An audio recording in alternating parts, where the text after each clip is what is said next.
Hello there, friends. Welcome back to another episode of Generation Tech. My name is Alan.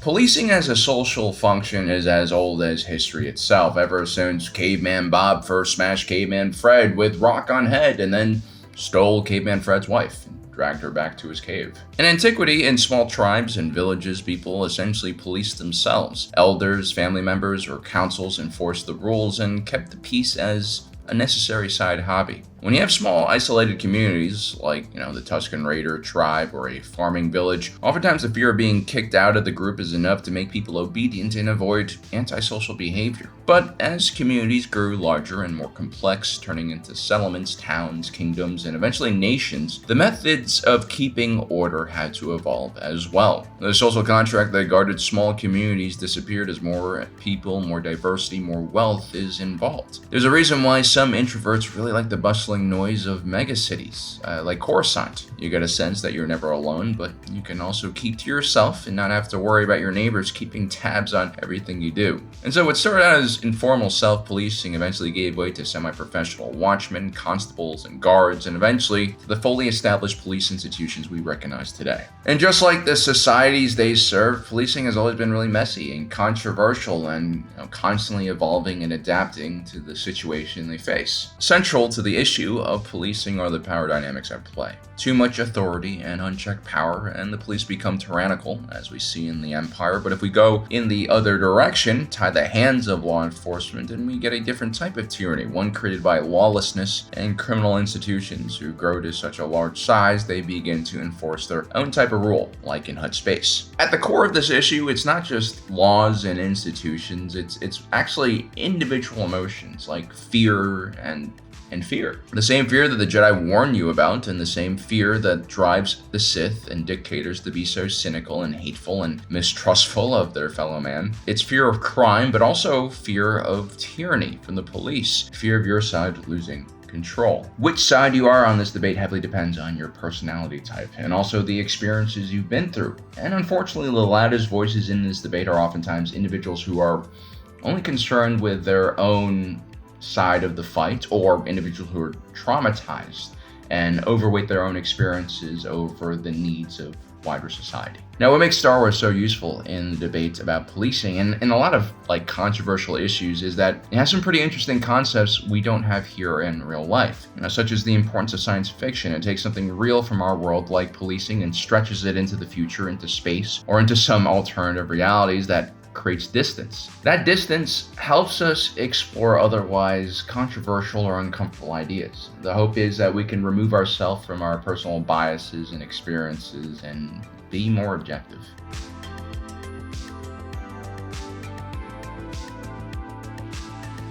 Most people want concrete, easy answers for very complicated issues in society. Just like, toddlers who constantly are asking why. Religions can ease our existential angst. Conspiracy theories can explain a messy and chaotic world. Even my own attempts to hyper-rationalize everything is driven by the same energy and desire. The need to tame uncertainty with something that feels ordered and knowable. It's futile, but we all try. We're not all that different, you and I.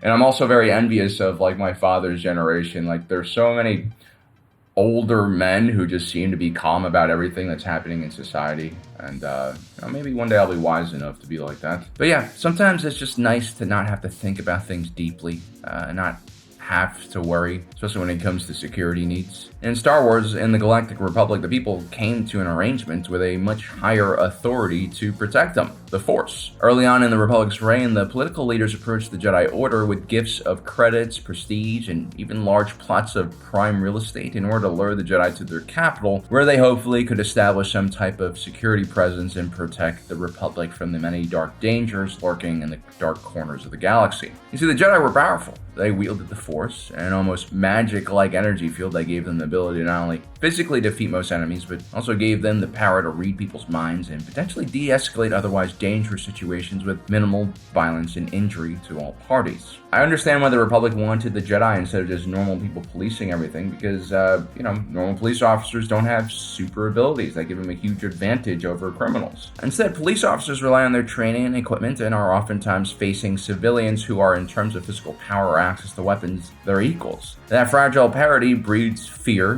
The constant awareness that every encounter could spiral into a life or death struggle. And when fear takes hold, it often leads to the use of excessive force. And I used to cover the local beat in New York City as a cameraman, and this was a common problem with the NYPD. There's the famous case of Eric Garner, a black man who was selling Lucy's in Staten Island without a tax stamp. I guess we never truly defeated the British. We just changed the tax collectors. No, I'm just kidding. But anyway, Garner was a big guy.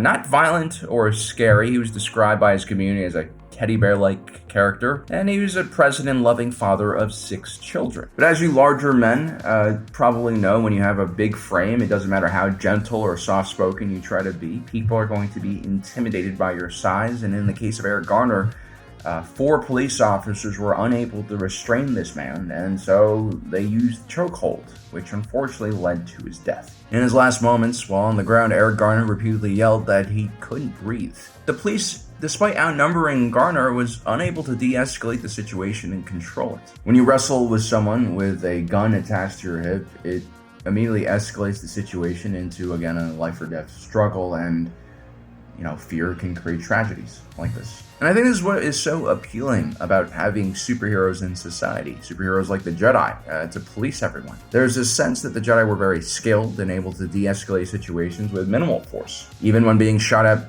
with blaster bolts, Jedi are able to keep non-lethal options on board. They could disarm people with the Force, block rounds with a lightsaber. It's for this reason they were also so trusted.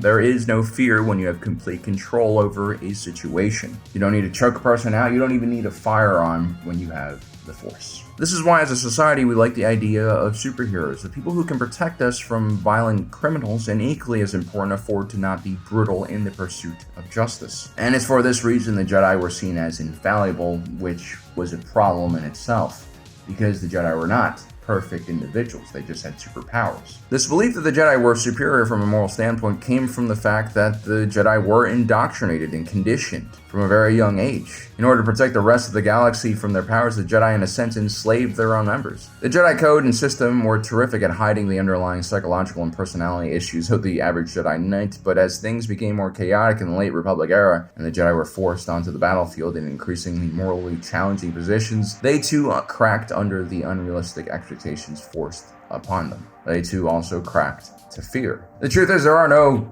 perfect solutions to the problem of policing. I think even if you had superheroes in our society policing everyone, they would also encounter similar problems that the police do now. I think for certain personality types, it's very hard to hear that there's no perfect solution to limiting crime in our society. That, throughout the course of history, there will always need to be rebalancing and reform and change. I think growing up means you have to come to terms with the fact that the world is a messy place, but being a good citizen, being a good person also involves you not becoming overly cynical and giving up on trying to improve society.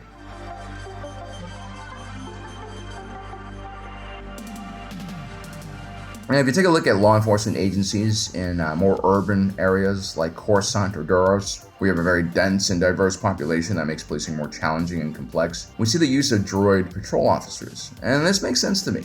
Such societies have more tax revenue, and so they can afford to make the initial investment for such equipment. Like in many industries, it's far more expensive to maintain non-robotic labor. You have to train a police officer, you have to take care of them beyond their salary, you have to watch out for their mental health. This is a demanding job. You also have to give them a certain amount of legal protection when they're making mistakes while enforcing the law. Otherwise, you can really destroy the morale for your entire force, which in turn can anger the populace, who might feel like they are being targeted and that the police are protecting their own, and there's no real justice for the average citizen. It's going to be messy either way. With the robot force, you can kind of get past some of the problems. Droids are made out of metal. They don't really think. They don't have emotions. They're also extremely powerful and can be equipped with servos that allow them to move quickly and easily to disarm perps while taking multiple blaster rounds without much of an effect. In that way, they're not all that different from the Jedi, right? They're unstoppable forces of nature. And even if a droid gets killed in the line of duty, that's far better than seeing an organic officer or Jedi die. You can also program the droids to be non-lethal and avoid most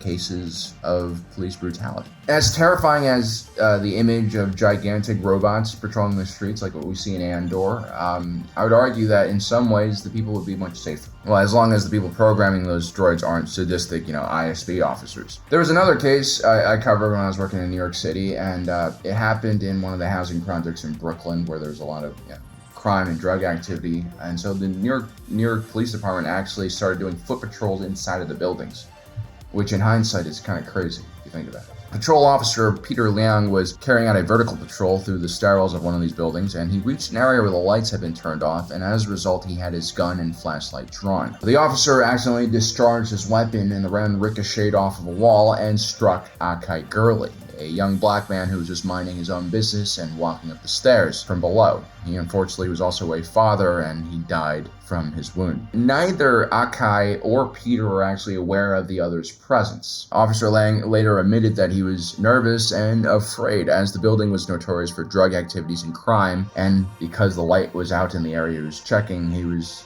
pretty jumpy. Again, it seems like in this case, fear killed Akai Gurley. Probably some incompetence from the local precinct by actually carrying these type of patrols inside of a building, but I also imagine it's something that the community might have asked for, or at least some community leaders asked for, because oftentimes these places are pretty dangerous, and believe it or not, people want more police presence. But ultimately, the goal of the police is to preserve all life, and so these kind of incidents, which are completely preventable, are extremely tragic. And I guess at least with the robotic patrolmen, you can patrol them to never resort to lethal force, so they can be equipped with stun rounds and other non-lethal deterrents, and so incidents like the one I described would never happen. Of course, in the hands of the Empire or some other authoritarian regime, droids become cheap manpower that can be used very efficiently to toss people into the air like potato sacks, killing them through blunt force. That same efficiency and overpowering physical capability that makes them ideal for non-lethal situations makes them ideal for lethal use of force and oppression of the civilian populace. Droid officers might make us safer in the short term in the right hands, but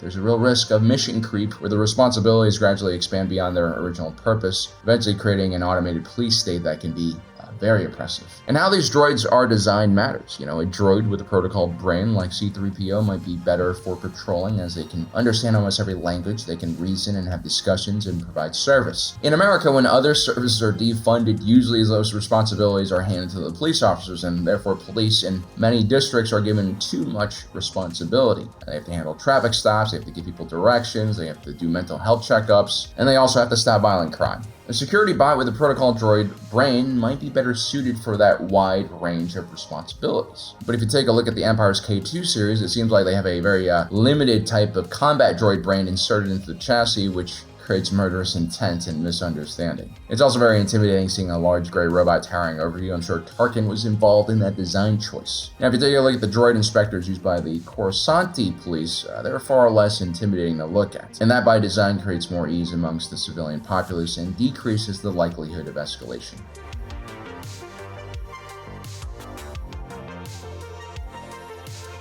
Now guys, the point of this video is not for me to suggest that we need robots or superheroes in the police force. This is merely just a thought-provoking discussion designed to make us think about the challenges of policing and where deficiencies might come up. Most of my videos on social and political issues are like this. Like, oftentimes I legitimately don't have the answer to most problems in society, because if I did, I probably wouldn't be like a YouTuber. I'd be doing something else. But unfortunately, in today's society, when problems like this emerge, instead of having calm and thought-provoking discussion, what happens is oftentimes anything but productive. The loudest voices are always the extreme ones and the emotional ones. We have those who blindly support the police, who think that policing is really a war between law enforcement and criminals rather than a complex social function that relies on trust, judgment, and proportionality. On the other hand, we have critics that treat every officer as inherently corrupt or violent, ignoring the difficult decisions faced on the ground. That in a complex and diverse society, police are a part of the fabric of the community and very necessary. Now, I remember when the Black Lives Matter protest happened a few years back,